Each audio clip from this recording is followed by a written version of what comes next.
first video. I hope that it does. It's only about 11 minutes long, and that's in progress as well. And I am going to go to reading corner with you guys. Let's go over here. And we are going to read chapters 11 and 12 of Matilda right now. And try to upload a fresh video. And I'll keep working on the other one. But maybe it's that simple. Who knows? I'm not sure at this point, but we're gonna try. Alright. So, and I might do a short, a couple of where the sidewalk ends, but right now we're going to focus on getting you the next 2 chapters of Matilda.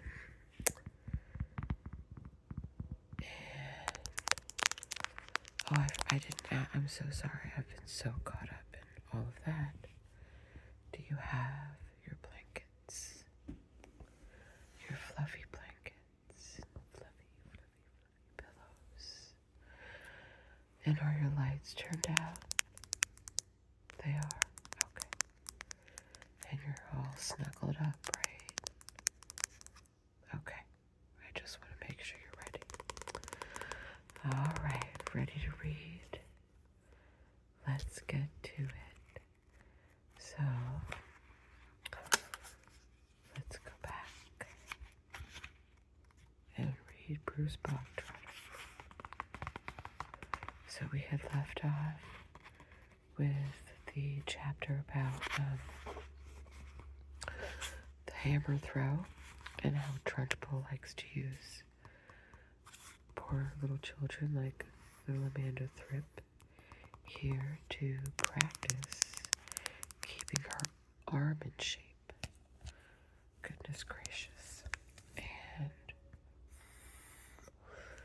now, if you have seen the movie Matilda, the 90s, either the 90s or early odds movie with Danny DeVito and Rhea Perlman in it, and I cannot remember the little girl's name who played Matilda. Oh, it had to be the 90s. She was in a ton. I think her name is it starts with an M. I wish I could remember her name off the top of my head. She was in so many movies as a child, and then I think she went to college and she might be a writer or something of that nature, but I know she's no longer in show business to my knowledge. But she was wonderful and in so many things. But that movie has a great rendering of this scene. Bruce Bogtrotter and the cake. Here we go.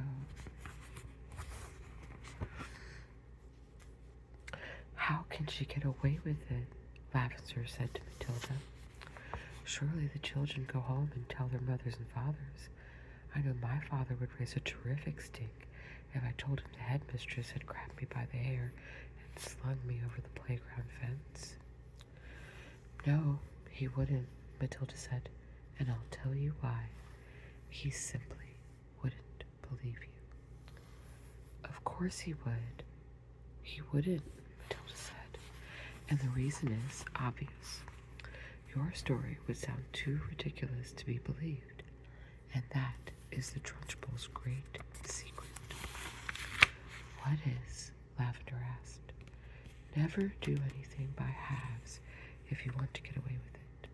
Be outrageous. Go the whole hog. Make sure everything you do is so completely crazy it's unbelievable.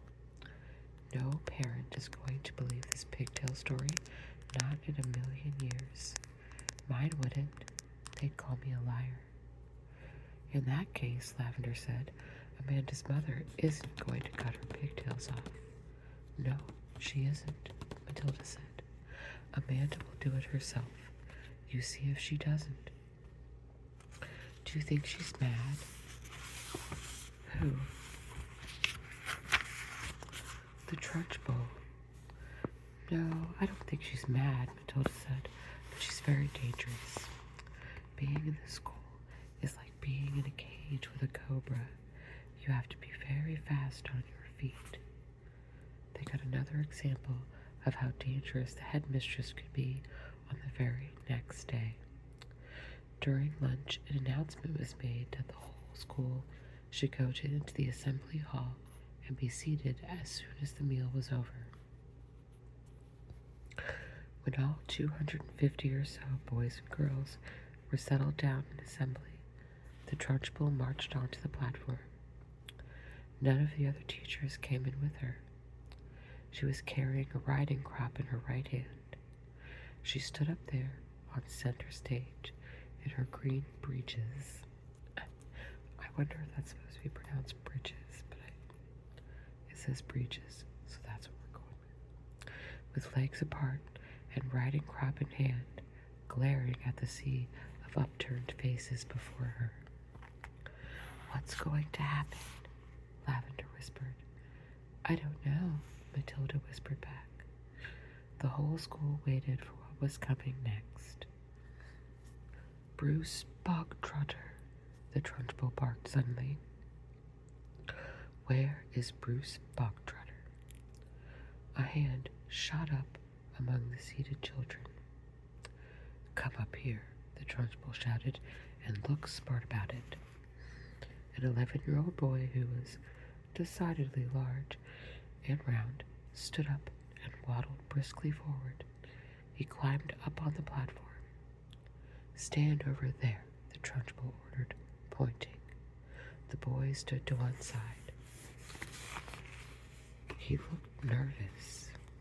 He knew very well he wasn't up there to be presented with a prize.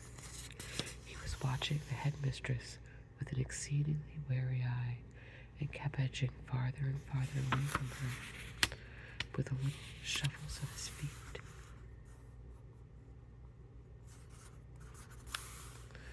Rather as a rat might edge away from a terrier that is watching it from across the room.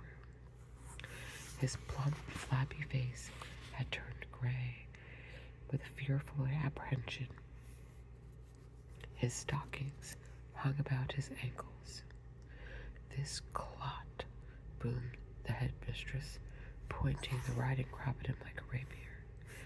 This blackhead, this foul carbuncle, this poisonous pustule that you see before you is none other than a disgusting criminal, a denizen of the underworld, a member of the mafia. Who? Me? Bruce Bogtrotter said, looking genuinely puzzled. A thief, the Trunchbull screamed. A crook, a pirate, a brigand, a rustler. Steady on, the boy said. I mean, dash it all, headmistress. Do you deny it, you miserable little gumboil? Do you not plead guilty? I don't know what you're talking about, the boy said, more puzzled than ever. I'll tell you what I'm talking about, you suppurating little blister, the Trunchbull shouted. Yesterday morning, during break, you sneaked like a serpent into the kitchen and stole a slice of my private chocolate cake from my tea tray. That tray had just been prepared for me personally by the cook. It was my morning snack, and as for the cake, it was my own private stock. That was not boy's cake. You don't think for 1 minute I'm going to eat the filth I give you? That cake was made from real butter and real cream. And he, that robber bandit, that safecracker, that highwayman standing over there with his socks around his ankles, stole it and ate it. I never did, the boy exclaimed, turning from gray to white. Don't lie to me, Bogtrotter, barked the Trunchbull. The cook saw you. What's more, she saw you eating it. The Trunchbull paused to wipe a fleck of froth from her lips.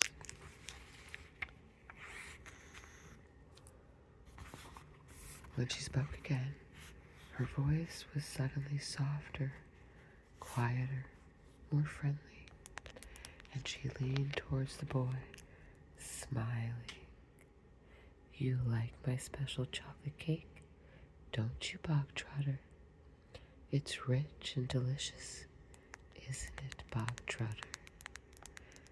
Very good, the boy mumbled. The words were out before he could stop himself. You're right, the Trunchbull said. It is very good. Therefore, I think you should congratulate the cook.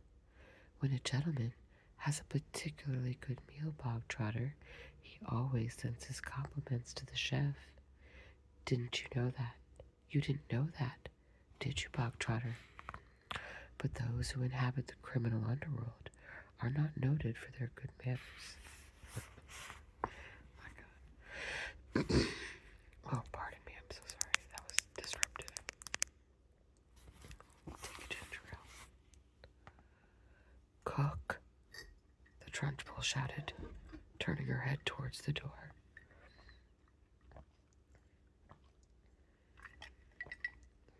Pardon me. Cook, come here, Cook. Bogtrotter wishes to tell you how good your chocolate cake is. The cook, a tall, shriveled female who looked as though all of her body juices had been dried out of her long ago in a hot oven, walked on the platform wearing a dirty white apron. Her entrance had clearly been arranged beforehand by the headmistress. Now then, Bogtrotter, the Trunchbull boomed, tell Cook what you think of her chocolate cake. Very good, the boy mumbled. You could see he was now beginning to wonder what all this was leading up to. The only thing he knew for certain was that the law forbade the Trunchbull to hit him with the riding crop that she kept smacking against her thigh. That was some comfort, but not much, because the Trunchbull was totally unpredictable. One never knew what she was going to do next. There you are, Cook, the Trunchbull cried. Bogtrotter likes your cake.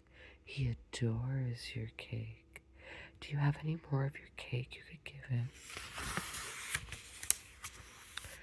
I do indeed, the cook said. She seemed to have learnt her lines by heart. Then go and get it, and bring a knife to cut it with.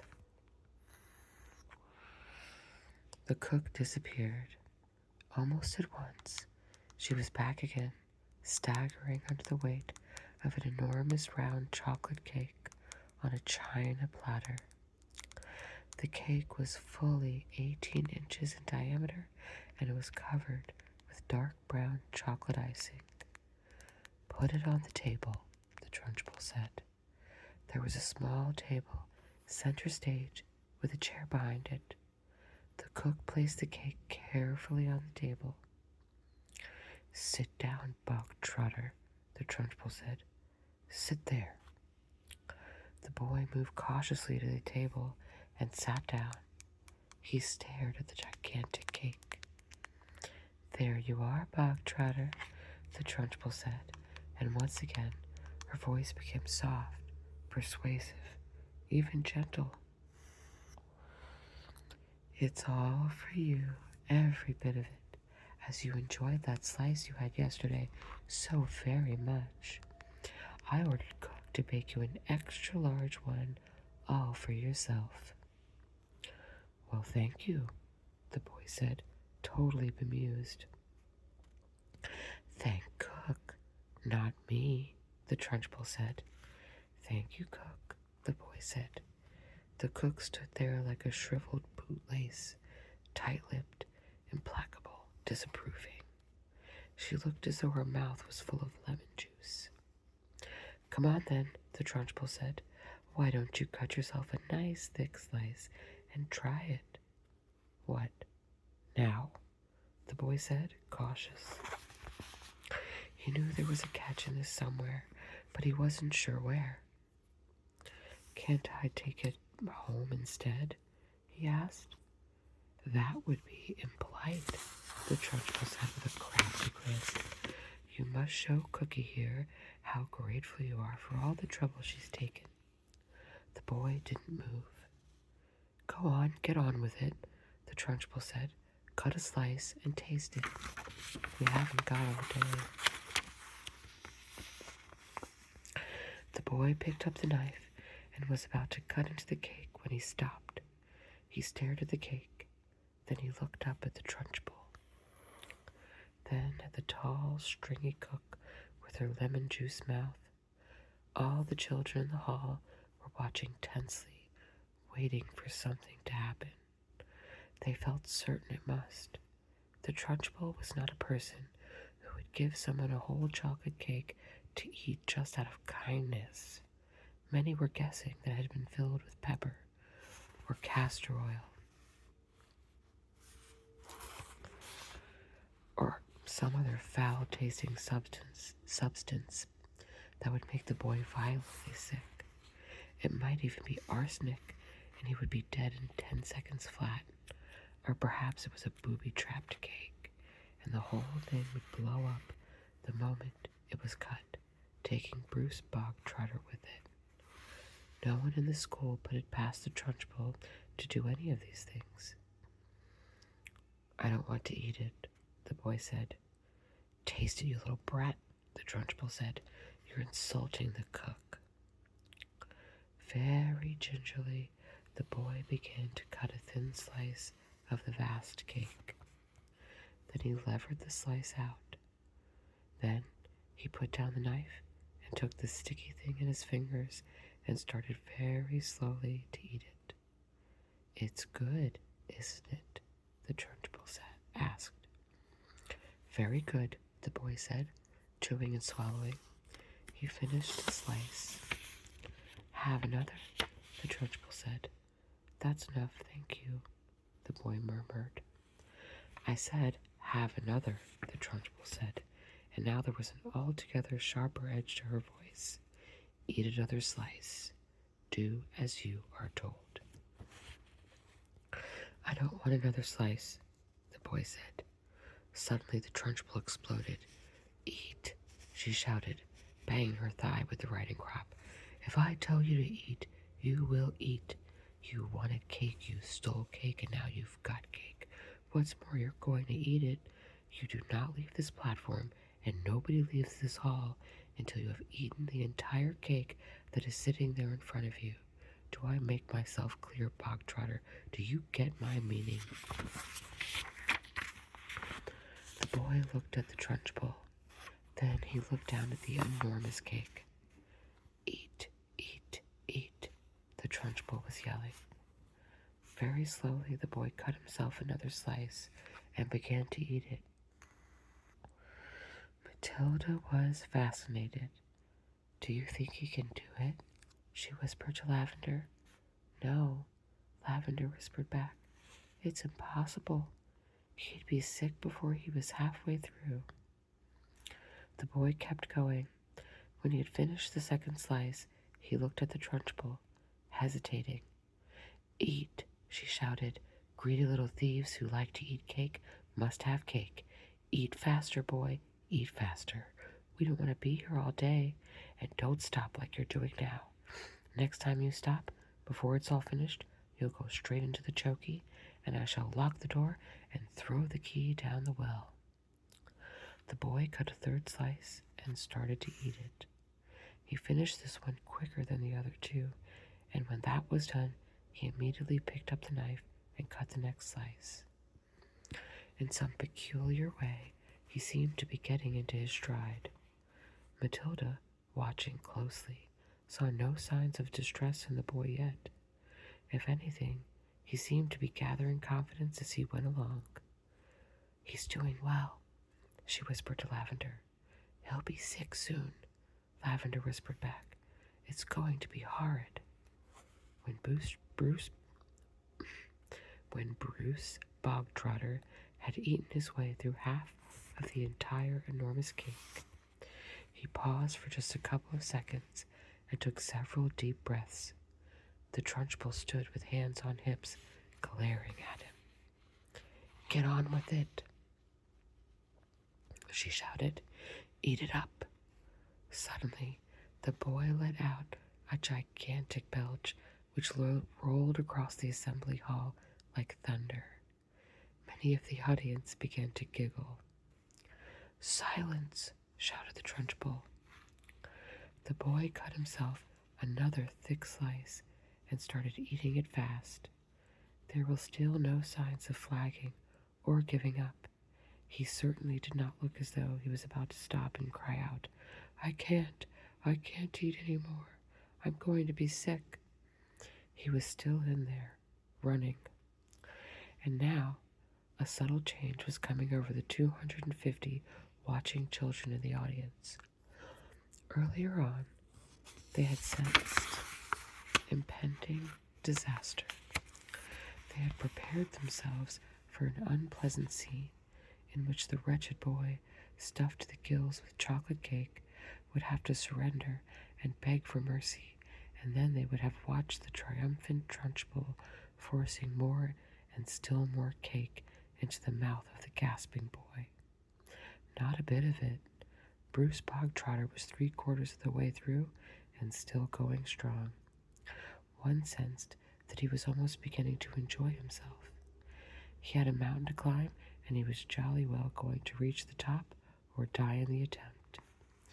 What is more, he had now become very conscious of his audience and of how they were all silently rooting for him. This was nothing less than a battle between him and the mighty Trunchbull. Suddenly, someone shouted, "Come on, Brucey, you can make it." The Trunchbull wheeled around and yelled, "Silence!" The audience watched intently. They were thoroughly caught up in the contest. They were longing to start cheering, but they didn't dare.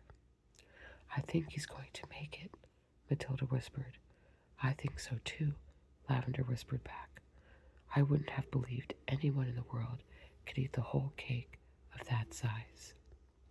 "The Trunchbull doesn't believe it either," Matilda whispered. "Look at her. She's turning redder and redder. She's going to kill him if he wins." The boy was slowing down now. There was no doubt about that, but he kept pushing the stuff into his mouth with the dogged perseverance of a long-distance runner who has sighted the finish line and knows he must keep going. As the very last mouthful disappeared, a tremendous cheer rose up from the audience, and children were leaping onto their chairs and yelling and clapping and shouting, "Well done, Brucey. Good for you, Brucey. You've won a gold medal, Brucey."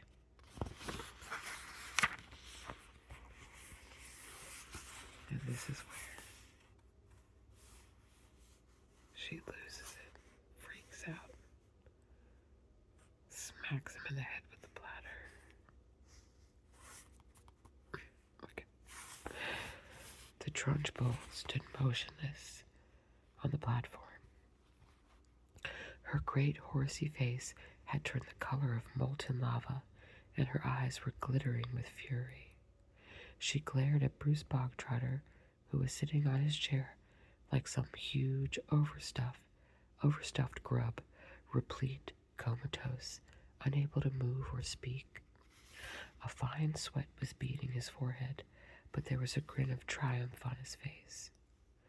Suddenly, the Trunchbull lunged forward and grabbed the large empty china platter on which the cake had rested.